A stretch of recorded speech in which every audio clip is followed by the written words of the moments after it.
Jadi ini gambaran saya aja ya, artinya di sel saraf kita itu terdiri dari bermiliaran sel saraf otak ya. Jadi sel saraf otak itu ketika dia belum mulai distimulasi, dia akan berdiri sendiri-sendiri seperti ini ya. Dan ketika kita melakukan stimulasi, barulah terbentuk ikatan-ikatan atau hubungan antara sel saraf satu dengan sel saraf yang lain. Semakin banyak kita stimulasi, maka ikatan ini semakin kuat, gitu ya.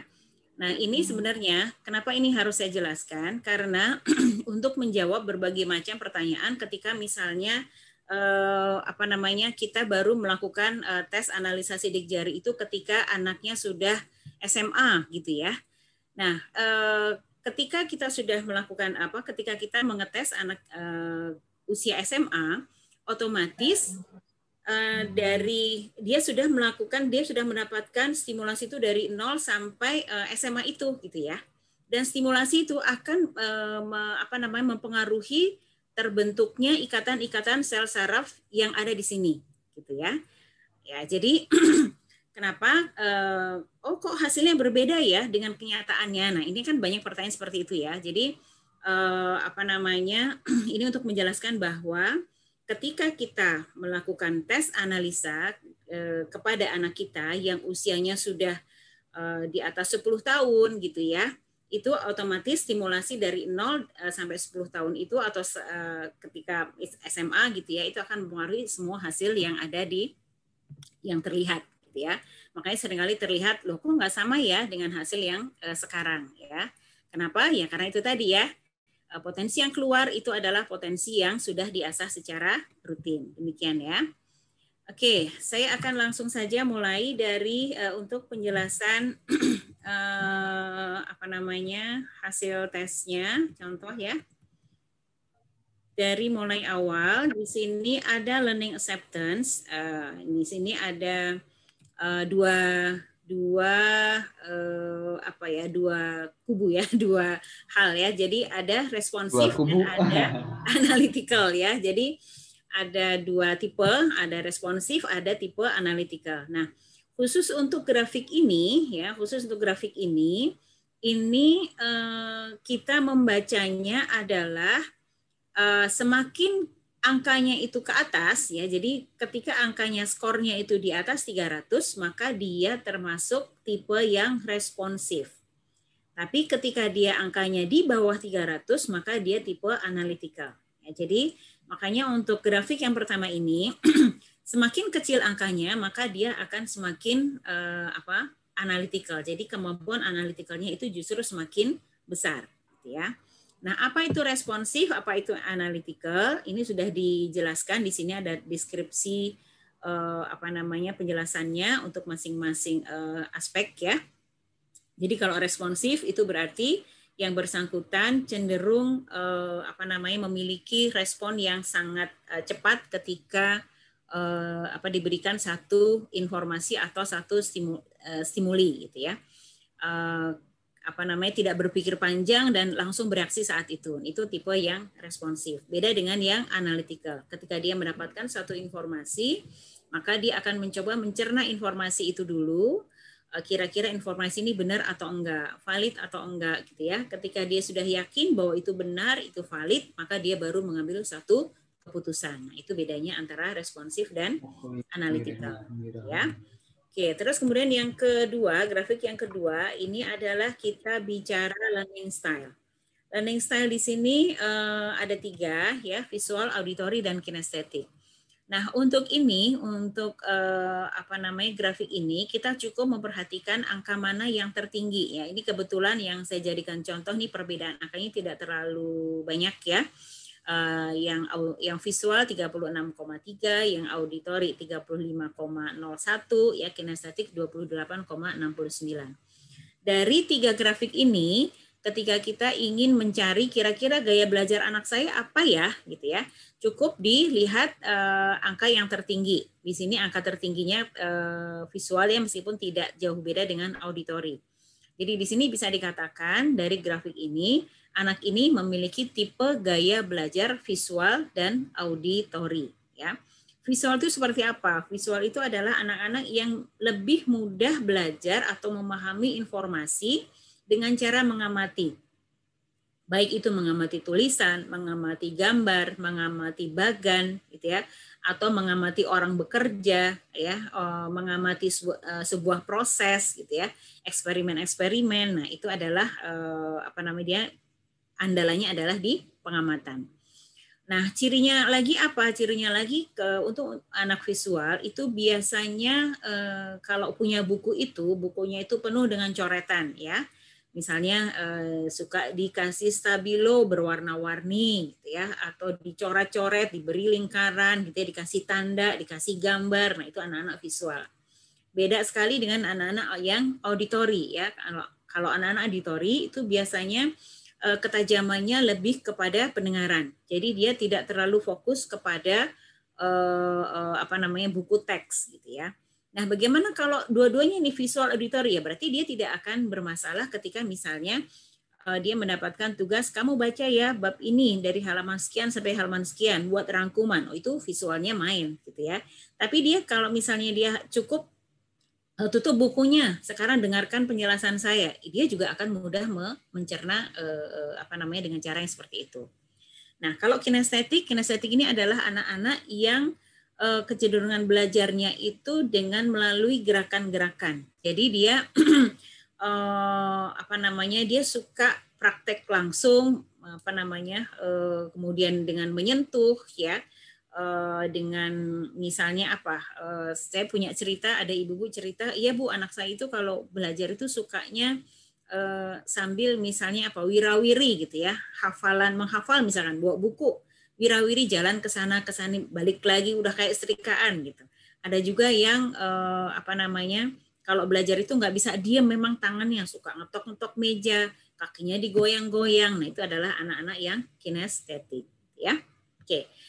Kemudian lanjut kepada grafik berikutnya. Ini adalah tentang dominasi otak, ya. Ada otak kiri dan otak kanan. Jadi Bapak Ibu tinggal melihat saja skor mana yang lebih tinggi daripada yang lain. Jadi di sini contohnya kebetulan adalah otak kiri 56,8%, otak kanannya 43,2%.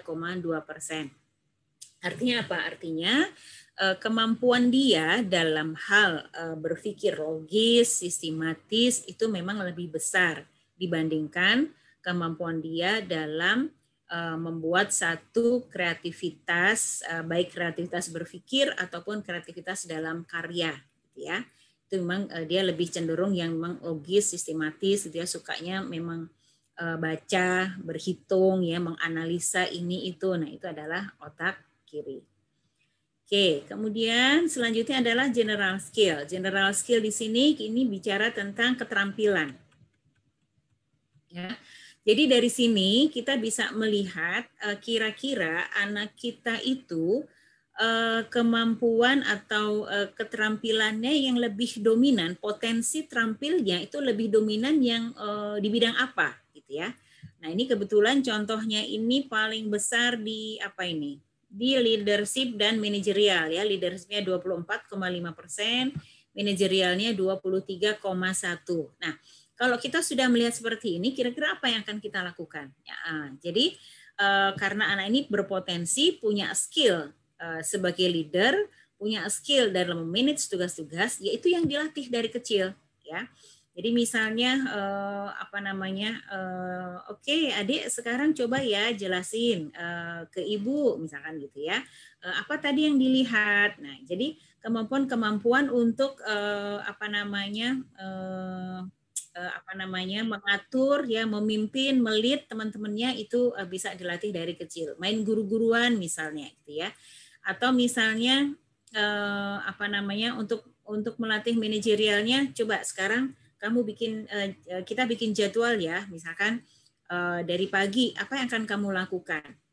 Jadi latih anak-anak supaya bisa menentukan, membuat list kira-kira hari ini saya mau ngapain, gitu ya.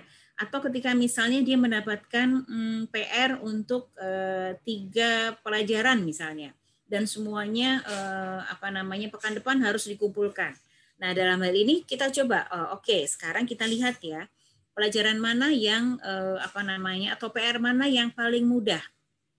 Itu yang didulukan, atau PR mana yang paling harus cepat selesai, itu yang didulukan. Nah, itu adalah latihan-latihan dalam hal manajerial. Sedangkan kalau operasional ini teknis operasional ini maksudnya ya, di sini adalah hal-hal pekerjaan yang memang membutuhkan ketekunan, ketelitian, kecermatan ya. Seperti seorang akunting gitu ya, atau programmer, desain interior misalnya, yang memang membutuhkan detil ya, pengamatan terhadap detil. Nah, itu adalah tugas-tugas yang teknis operasional. Kalau adaptasi ya ini berkaitan dengan kemampuan bersosialisasi, komunikasi, itu berkaitan dengan kemampuan untuk menjalin komunikasi dengan banyak pihak. Oke ya, jadi yang kita perhatikan dari grafik ini cukup 2 atau 3 ya, cukup 2 atau 3. Oke. Kemudian selanjutnya ini adalah brain potensial. Ini adalah tentang potensi otak. Di sini ada 10 ya. Untuk penjelasan per potensinya itu ada di bawahnya ya.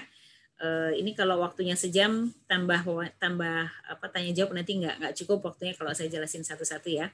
Yang pasti dari brain potensial ini yang perlu kita perhatikan 2 atau 3 grafik yang memang skornya lebih tinggi daripada yang lainnya ya. Kebetulan di sini hasilnya adalah yang paling tinggi itu adalah di pengamatan, yang kedua logika, dan yang ketiga adalah observasi ya. Ini sesuai banget ya dari kalau kita lihat dari tadi dominasi otaknya ya ke kiri. Jadi memang ke kiri itu kemudian visual. Nah, itu adalah orang-orang yang memang sukanya mengamati, orang-orang yang memang sukanya menganalisa gitu ya. Jadi sesuai dengan hasil yang brain potensial dengan dominasi otak tadi. Oke, kemudian selanjutnya adalah multiple intelligence ya. Multiple intelligence di sini sama yang perlu kita perhatikan itu adalah 2 skor yang tertinggi atau bisa 3 ya, fleksibel. Kebetulan di sini adalah interpersonal yang tertinggi dan yang kedua adalah logic matematik. Jadi ketika kita melihat ini Bu, kadang-kadang saya mendapatkan pertanyaan bahwa ini kalau ini hasilnya seperti ini, tapi kok anak saya sekarang unggulnya di body kinesetik ya misalnya gitu ya. Jadi tinggal kita melihat kapan ya kita melakukan tes ini. Seperti tadi saya sampaikan, ketika kita misalnya melakukan tes ini di usia yang sudah 17 tahun atau 18 tahun, ini kan dia sudah mengalami stimulasi dari 0 sampai 17 tahun itu. Kalau stimulasi yang didapat itu memang arahnya lebih ke kinestetik, dia bertemu dengan orang-orang yang memang sukanya bergerak, sukanya olahraga, sukanya memainkan jari jemarinya, membuat satu karya gitu ya, itu semuanya adalah body kinestetik. Ya, akan mungkin terjadi potensi yang muncul itu adalah bukan dari grafik yang tertinggi di sini gitu ya. Beda dengan ketika kita melakukan tes ini ketika misalnya masih anak-anak gitu. Nah, kalau masih anak-anak kita akan lebih mudah nih mengasah untuk hal yang skornya yang tinggi. Jadi karena ini sifatnya potensi Bapak Ibu, jadi semua ini 8 aspek dari multiple intelligence ini bisa menjadi sesuatu yang unggul pada anak-anak kita. Bedanya apa ketika kita mengasah skornya yang rendah dan skornya yang sudah tinggi? Bedanya adalah ketika kita mengasah skornya yang rendah, otomatis kita akan membutuhkan effort yang lebih tinggi ya. Karena apa? Karena memang harus sering dilakukan gitu ya. Terus kemudian mungkin butuh waktu yang lebih panjang gitu. Dan tentu saja efeknya bisa jadi membutuhkan materi yang lebih banyak ya. Ini salah satu contoh saja. Ada kakak beradik gitu ya. Dua-duanya suka musik ya. Tapi adiknya ini memang bakat musiknya lebih tinggi daripada kakak. Tapi dia tidak langsung menunjukkan gitu ya. Si kakak mengikuti les beberapa alat musik dan itu lesnya privat gitu ya. continue sekian lama gitu ya dengan biaya sekian gitu. Nah, si adik ini dia tidak ikut les privat, dia hanya mengamati kakaknya dan itu mengamatinya hanya sesekali gitu. Nah, ketika kakaknya sudah selesai mengikuti les gitu ya, dia menggantikan kakaknya di belakang keyboard dan dia ternyata bisa memainkan sebuah lagu yang baru saja dipelajari oleh kakaknya dan dia lebih terlihat piawai gitu. Nah, ini menunjukkan apa? Ini menunjukkan bahwa sebenarnya potensi terbesar di bidang musik itu adalah lebih tinggi adiknya dibandingkan kakaknya gitu ya. Meskipun kakaknya sebenarnya juga dia jago bermain musiknya gitu ya. Dia bisa tampil dia sempat tampil juga ikut konser gitu ya. Di beberapa tempat dan beberapa kali juga tampil gitu. Tapi kalau dilihat dari prosesnya sebenarnya yang lebih berbakat terhadap musik itu adalah adiknya. Nah, itu adalah untuk melihat sebenarnya bakat anak kita itu yang lebih tinggi itu di bidang apa ya. Oke, baik. Kemudian selanjutnya ini ada personal mapping ya. Personal mapping ini adalah gambaran diri ya. Ini sebenarnya adalah untuk melihat gambaran pribadi dari anak-anak kita. Yang pertama ini adalah tentang cara bertindak. Ya, cara bertindak itu ada dua. Yang pertama adalah perceiving dan yang kedua adalah judging. Ya. Karena kita bicara tentang cara bertindak, maka di sini yang dijelaskan adalah kira-kira anak kita itu bertindaknya cenderung seperti apa? Apakah dia seseorang yang selalu teratur, terstruktur, ya, sistematis berdasarkan schedule, ataukah dia fleksibel terhadap schedule yang sudah dia buat? Nah, kita bisa lihat kalau dia memang tipenya adalah harus terschedule dengan rapi, gitu ya, sistematis, gitu ya, maka dia bisa dikatakan cara bertindaknya itu cenderung judging, ya, karena memang dia teratur gitu. Nah, kalau perceiving itu ini dia lebih fleksibel. Jadi anak-anak perceiving ini anak-anak yang memang lebih siap ketika dia menghadapi satu perubahan yang mendadak gitu. Jadi kalau misalkan dia sudah membuat schedule gitu ya, tapi ternyata sesuatu terjadi di tengah-tengah dan dia terpaksa harus merubah schedule hari itu, harus merubah keputusan pada hari itu atau tindakan hari itu. Dia cepat sekali beradaptasi. Itu adalah anak-anak yang perceiving. Nah, kebetulan contoh yang di sini ini adalah tipe yang perceiving ya. Jadi kita cukup memperhatikan grafiknya ini bergeraknya dari garis merah ini ke atas atau ke bawah. Jadi kalau ke atas berarti dia tipenya perceiving, kalau ke bawah dia tipenya adalah judging. Oke ya. Nah, ini sangat di All Smart itu sangat spesifik karena di sini ada angka ya. Jadi meskipun nanti misalnya nih dua-duanya perceiving, tapi kok beda ya? Nah, karena mungkin skornya memang berbeda gitu ya. Karena di sini skor misalkan di sini 26 dengan skor yang hanya 5 di perceiving, tentu kemampuan untuk fleksibilitas dalam saat menghadapi perubahan yang mendadak itu pasti akan lebih tinggi yang memiliki skor perceiving yang lebih besar gitu ya. Jadi sama-sama perceiving tapi bisa beda gitu. Oke, terus kemudian yang kedua adalah cara mengambil keputusan. Cara mengambil keputusan ini ada dua tipe juga. Yang pertama adalah feeling dan yang kedua adalah thinking. Nah, kebetulan di sini contohnya adalah thinking ya. Angkanya adalah 23,81. Ini angka minus atau plus di sini itu diabaikan ya Bapak Ibu ya, karena ini sebenarnya hanya untuk memudahkan sistem ya untuk kalau minus berarti arahnya ke bawah gitu ya, kalau plus arahnya ke atas itu aja. Jadi sebenarnya tidak ada misalkan minus berarti jelek dong, tidak ya.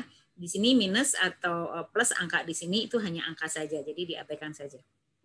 Oke, jadi thinking itu adalah untuk anak-anak yang memang ketika dia mengambil keputusan, dia betul-betul berdasarkan data yang ada. Cenderung benar-benar saklek gitu ya, hitam dan putih itu adalah thinking ya.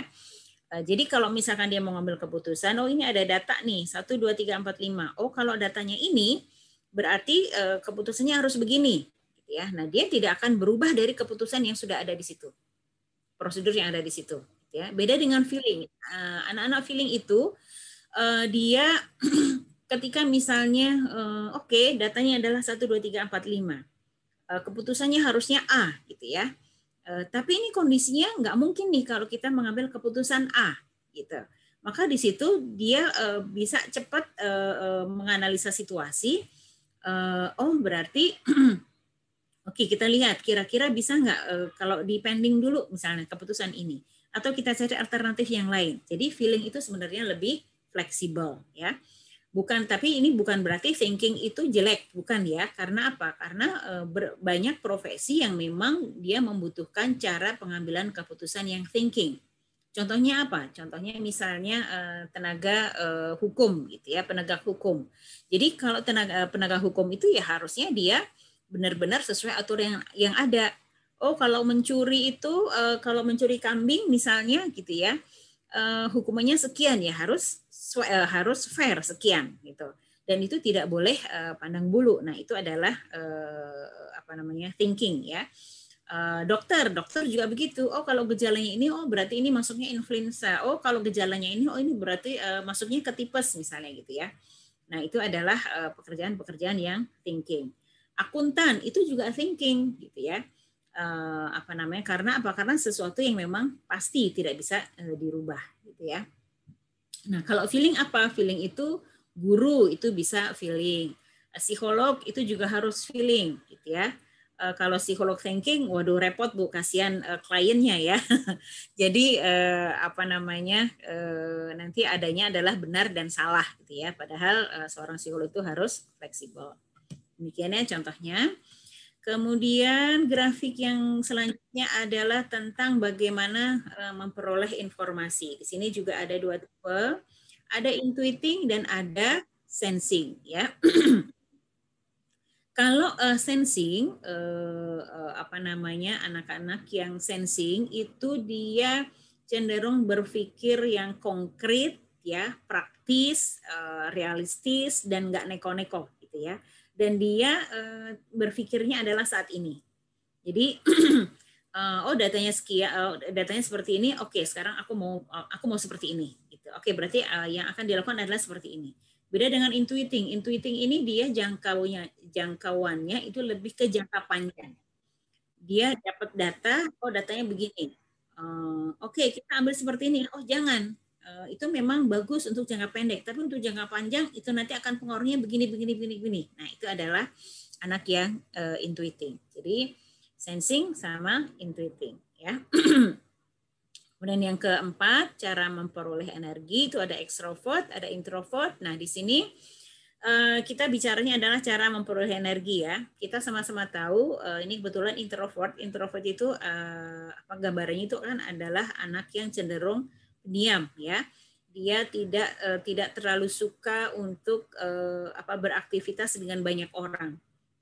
Dia lebih menyukai aktivitas yang sendiri atau personal. Beda dengan ekstrovert. Ekstrovert itu memang dia orangnya terbuka, dia suka menjalin hubungan dengan banyak orang, ya. Dan kenapa dia suka berhubungan dengan banyak orang? Karena dengan berhubungan dengan banyak orang itulah dia akan memperoleh energi. Jadi lebih motivasinya akan lebih kuat ketika dia setelah dia berkomunikasi, setelah dia berdiskusi gitu ya.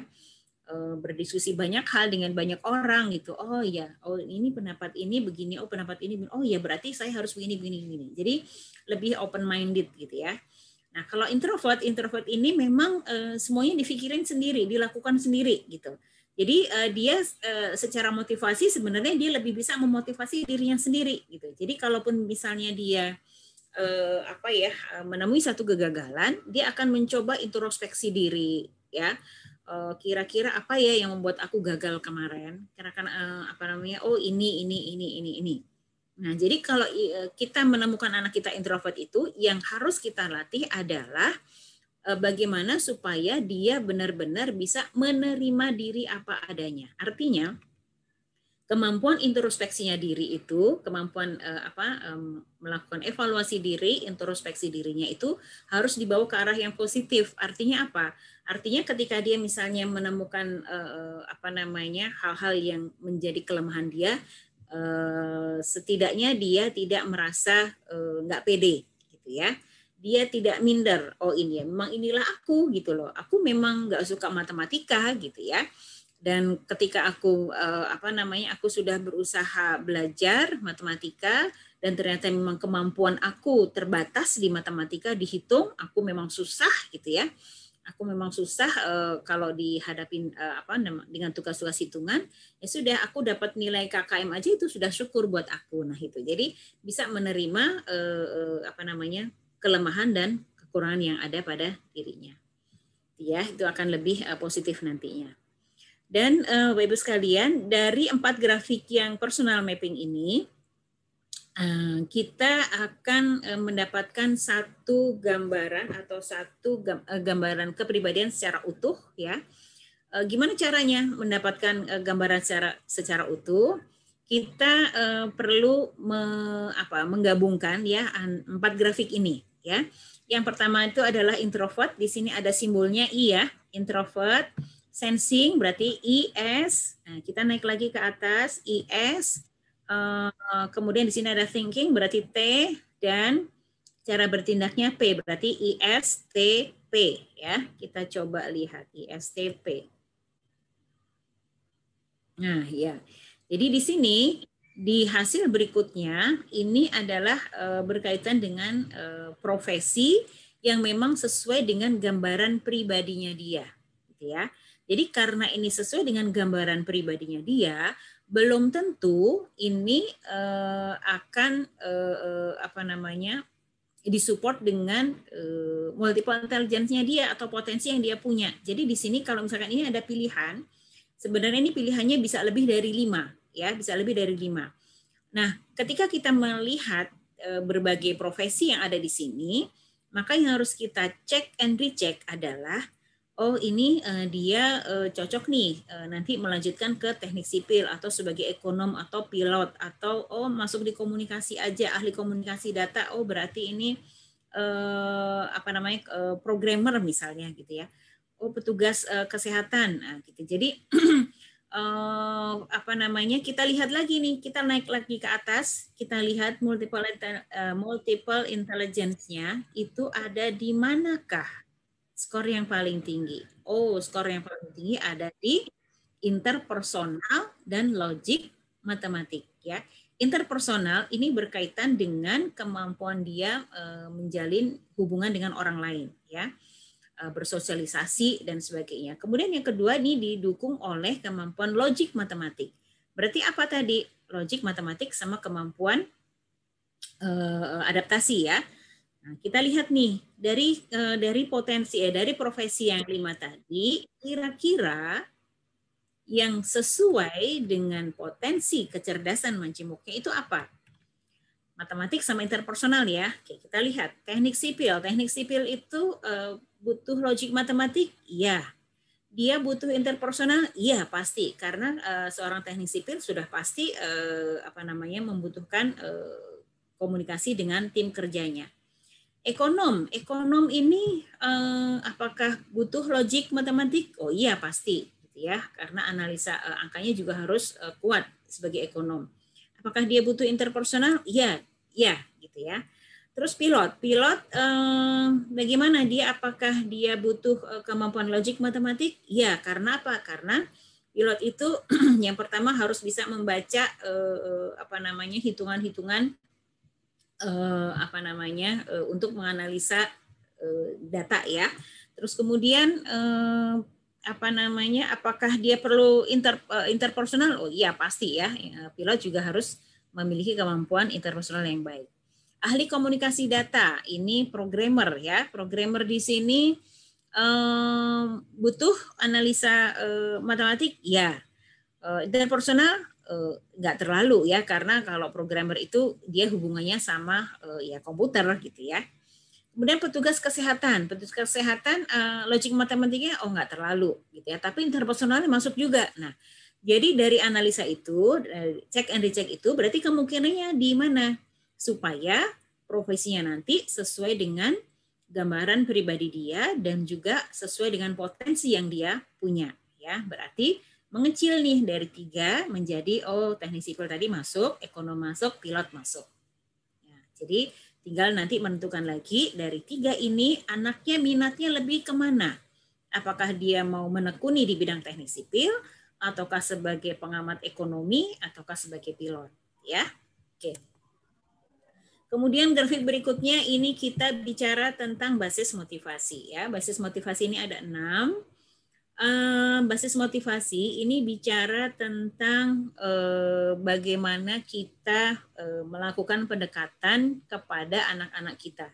Cara seperti apakah yang paling pas yang bisa kita pakai untuk bisa masuk, untuk bisa tune in gitu ya kepada anak-anak kita itu.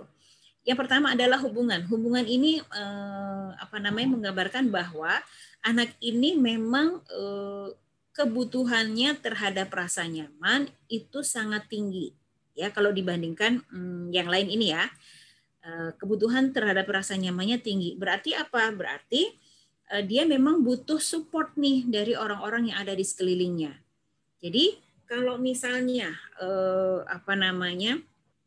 dia berteman gitu ya, dia harus klik dulu gitu. Kalau nggak klik ya dia nggak akan bisa bekerja sama dengan tim itu gitu.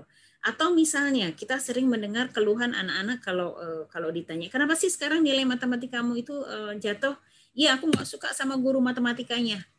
Nah gitu ya. Jadi faktor nyaman sama orang, faktor nyaman dengan lingkungan itu lebih dominan ya untuk bisa mempengaruhi dirinya. Jadi kalau misalnya kita memberikan les, misalnya les privat misalnya, ya kita tidak bisa hanya memilihkan guru yang pandai, tapi juga kita harus bisa mencarikan guru yang memang bisa klik dengan anak kita. Ya, itu adalah hubungan. Kemudian yang kedua adalah targetnya. Jadi anak ini supaya dia lebih termotivasi meraih prestasinya, pendekatannya adalah diberikan target. Oke, semester depan 5. Atau aku harus minimal 3,5 deh. Kenapa harus 3,5? Iya, karena aku semester 4 atau semester 5 aku mau ngajuin beasiswa. Ya, gitu. Jadi punya target yang jelas. Ya.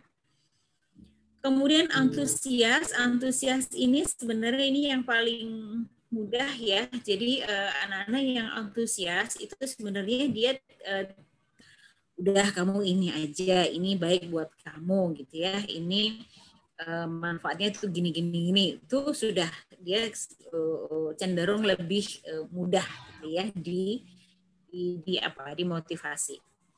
Rasional berkebalikan. Nah, rasional berkebalikan ini adalah gambaran buat anak-anak yang kalau disuruh itu nggak dilakukan, tapi kalau nggak disuruh memang tidak bisa diperintah, tidak bisa dilarang langsung. Dia lebih suka diberikan pilihan. Ya, jadi kalau misalkan oke, sekarang kamu situasinya seperti ini. Apa yang akan kamu lakukan? Bikin alternatif solusinya. Alternatif solusinya adalah 1 2 3. Oke. Sekarang alternatif yang pertama kira-kira keuntungannya apa, kerugiannya apa. Alternatif kedua, kerugian, keuntungannya apa. Alternatif ketiga. Nah, gitu ya. Jadi dia lebih suka digituin. Jadi diberikan kepercayaan untuk bisa membuat satu keputusan dari proses analisa yang dia lakukan sendiri. Itu dia lebih suka. Jadi dia nggak suka diatur. Itu adalah rasional berkebalikan. Kemudian yang selanjutnya adalah pertimbangan. Nah, pertimbangan di sini ini adalah anak-anak yang memang ketika kita mau menyuruh dia atau ketika kita mau melarang dia melakukan sesuatu, itu dibutuhkan alasan yang benar-benar logis yang bisa dia terima. Jadi kalau dia tidak mendapatkan alasan yang bisa dia terima, ya dia tidak akan melakukan itu gitu. Nah, sekarang pertanyaannya ini 5 loh Bu Aini gitu ya, grafiknya ada 5 loh, hanya keyakinannya aja yang 0.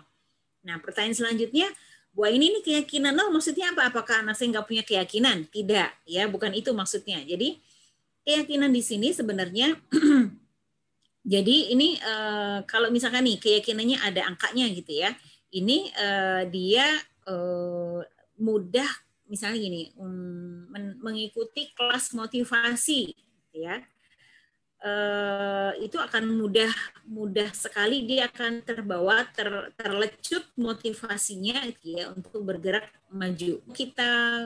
Kita ikutkan dia ke kelas motivasi yang sekelas apapun, sekeren apapun pembicaranya itu nggak akan mempan. Nah, itu maksudnya. Ya. Jadi dia yang disenggol itu bukan keyakinannya gitu loh, tapi yang disenggol itu adalah nyaman dulu dia dipegang. Ini saya bicara hasil grafik di sini ya. Gitu ya. Jadi kalau 5 bagaimana kan grafik sampai basis motivasinya itu sampai 5. Ini membutuhkan kecermatan dari para orang tua. Jadi artinya kelima metode pendekatan ini tidak bisa langsung dalam satu situasi kita pakai semua, nggak bisa juga seperti itu. Jadi kita harus cermat, oh situasinya dia lagi pengen dipeluk nih, gitu ya, situasinya gitu ya supaya dia benar-benar maju terdorong gitu. Nah itu kita harus lihat nih, atau dia nggak bisa nih, dia saat ini misalkan rasional berbalikan misalnya, dia saat ini kayaknya lebih baik didiemin dulu deh biar dia berpikir dulu. Nah gitu. Jadi orang tua harus benar-benar cermat, kira-kira apa nih gitu ya.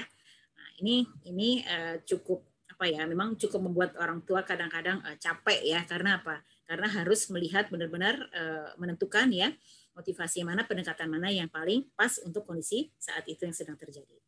Oke, demikian ya. Kemudian terakhir ini adalah penjurusan. Nah ini memang untuk anak-anak yang mau masuk SMA ya. Ini ada 1, 2, 3, 4. Ini merupakan ranking ya. Jadi misalnya satu ini kenapa kosong gitu ya, 1 kosong ini karena tadi hubungannya ini adalah di grafik multiple intelligence. Jadi di grafik multiple intelligence itu kalau tidak ada satu yang sangat dominan, biasanya nomor satunya di sini kosong ya. Jadi kalau misalnya nih saya pernah menemukan hasil yang dari multiple intelligence itu ya, dari multiple intelligence itu skor di linguistiknya itu tinggi sampai 70% gitu ya. 70%, nah sisanya yang 30% itu rata di semua aspek. Nah, itu baru di sini muncul nih di sini bahasa. Gitu. Jadi ada grafik yang sangat signifikan tinggi berbeda dengan aspek kecerdasan yang lain ya. Oke, demikian Bapak Ibu. Semoga apa yang saya jelaskan tadi bisa membantu ya untuk memahami hasil dari putra putri anak-anak.